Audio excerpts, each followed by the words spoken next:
Thanks for coming on down and hanging out in the basement with me today. Is your Menards locomotive speeding? Do you want it to slow down a little bit? Well, I've got a couple ways, one super easy, one requiring a little bit of work with the wire cutters and a few other things, but not too difficult of a situation. We're going to go through two ways to change the speed of the Menards locomotive so it's a little tamer on startup. Okay, first things first. I have to thank Jerry Bloomquist, who commented on one of my videos asking me to do a video on the Menards locomotive here to wire the motors in series. That is one of the ways to do that, which we will cover here in a few moments. The easiest way to get this to slow down, of course, I say of course, but maybe not everybody understands it. You can run this at a much lower voltage if you have a transformer with a throttle on it. If you're using the plug-in Menards transformer, this doesn't help you. If you're using the plug-in Lionel transformer, just a little transformer, a wall wart that just plugs into the track, no controls on it, it's not going to help you. But if I move it down to, let's say, 12 volts here, and I do the minimum speed here, she creeps out pretty good. Real slow. Whereas if I have it at 18 volts, which is the max you should run, and what Lionel plug-in transformers have, and the Menards just wall wart transformer, it is noticeably faster.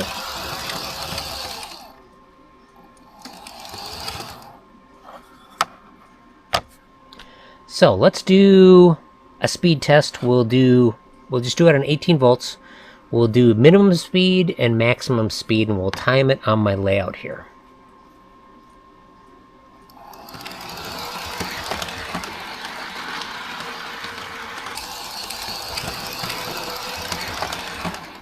Okay, for that run, 20.82 seconds to make one lap of the layout.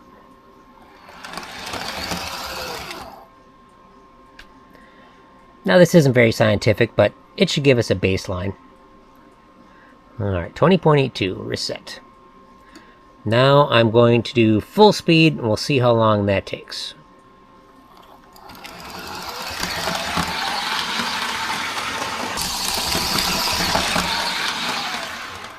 Okay, that was 11.4.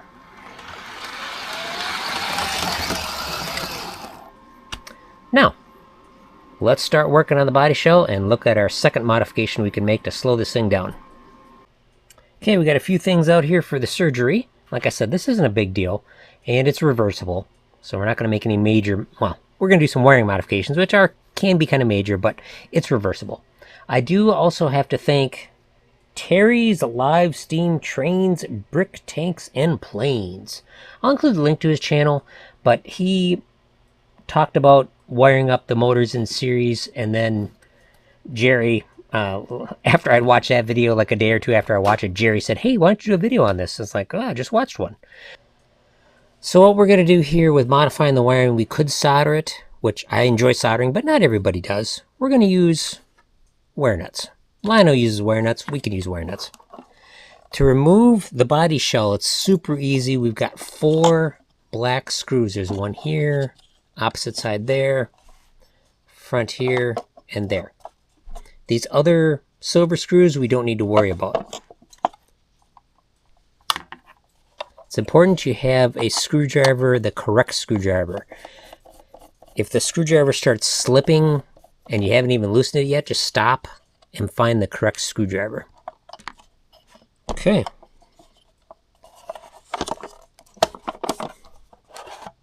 Shell just comes right off. There's no extra screws or wires on it or whatever. It's that easy. Now, when looking at this, the motor wires are white and blue. And they kind of, just for wire management, they just kind of tuck up under here. But we're going to cut some wire ties. First one we're going to cut is the middle one. We want to be careful not to scratch the circuit board here. Pull it out. I might lift up the circuit board here just to get some of these wires out of here, but we'll see how it goes. Okay, we've got another wire tie around this standoff post. The circuit board is elevated up off the frame because the frame is metal.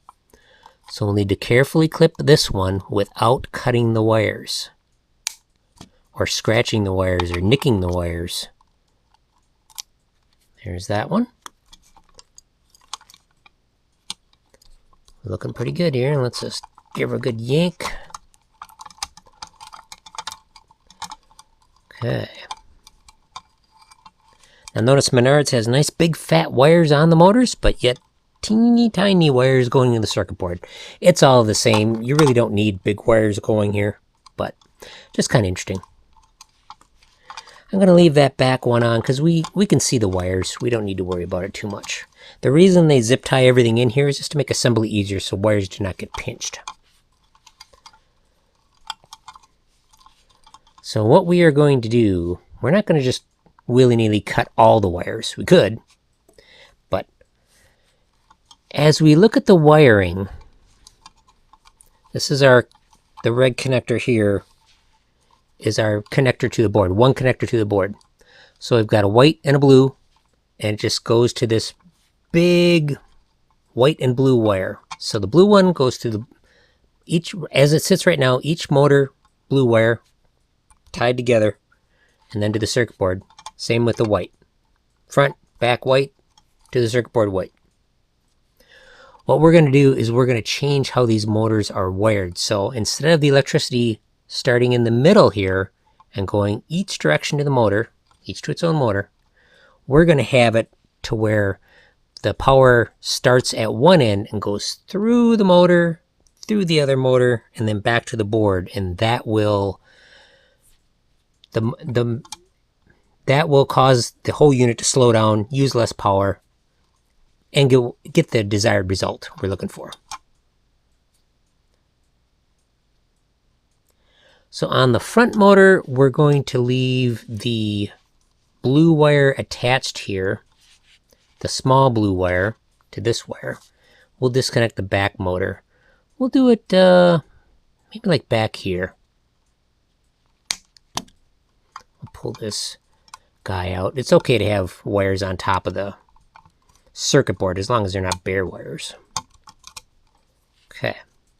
So now we left the blue wire intact with the small wire here.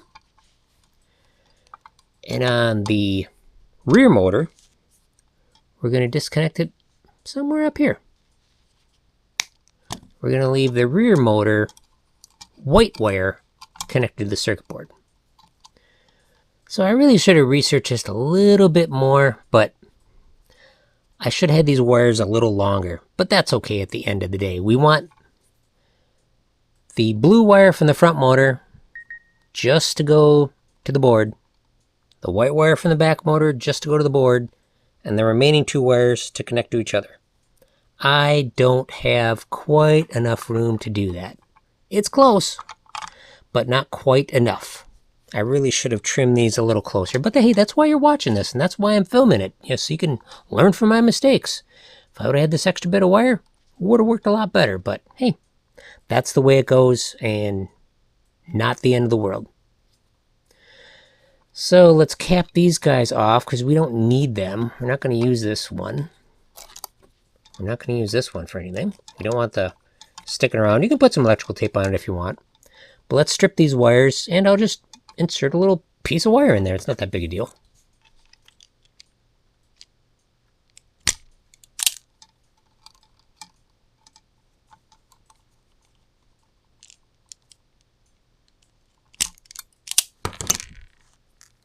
Okay, yeah, it would work, but it'd be tight.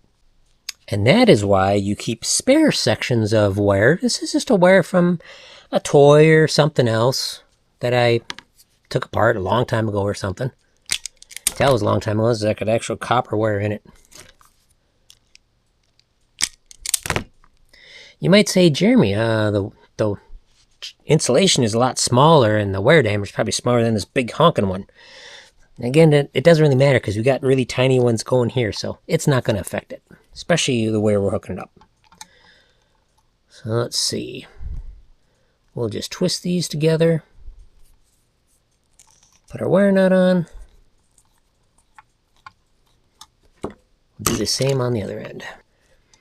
Alright, that's plenty good. We got plenty of room for the trucks. Shove some of this wire up under there. Alright.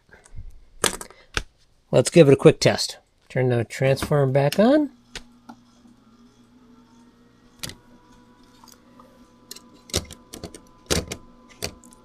There. Let's see if it works.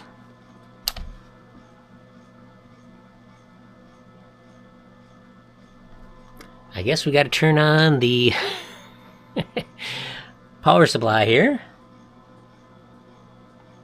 We got it at 18 volts. Let's see if it works now. All right, it works. Let's get the show back on.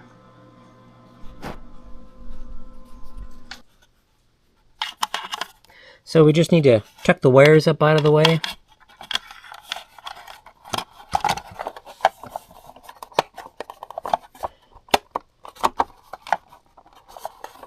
Sometimes we got to pull the shell apart just a little bit. There we go. So we're not pinching any wires. Things are looking good. So the tip when putting these screws back in the shell, very important.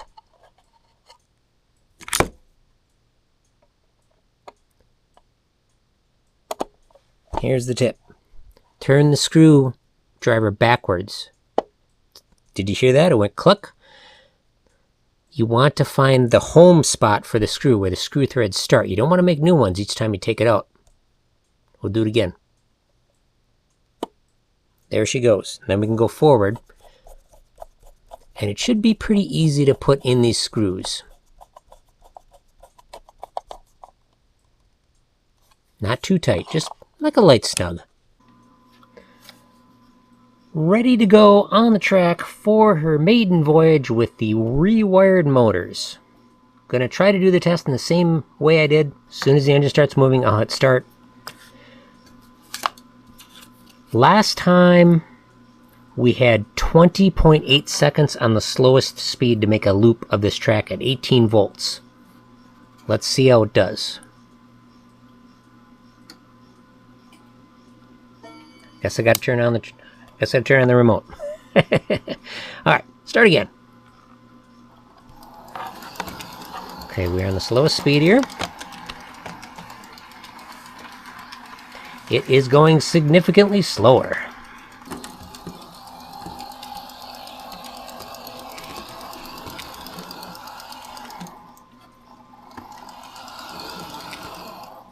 Okay, that is almost double. So we had 20.8 before, and granted I probably stopped the timer a little slow, but definitely an improvement. 40.41.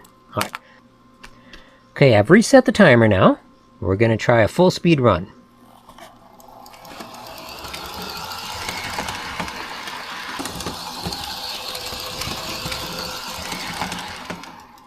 Alright. Interesting. The full speed now is the same as the slow speed was, or very close to the slow speed before, because we had 20.8 the first time. Yes, very interesting. Alright, let's wrap it up.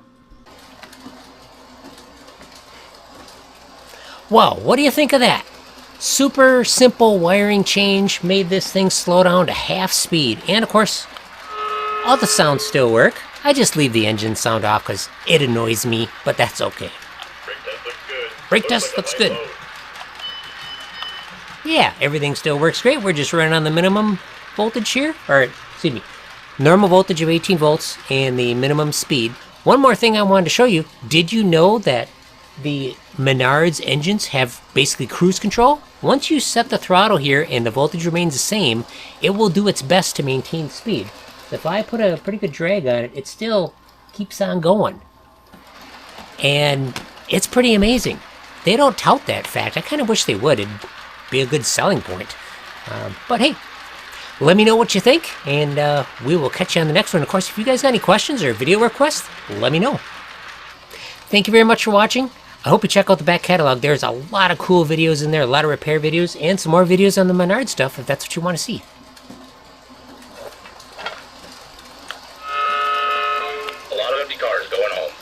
ready. Very cool, very cool.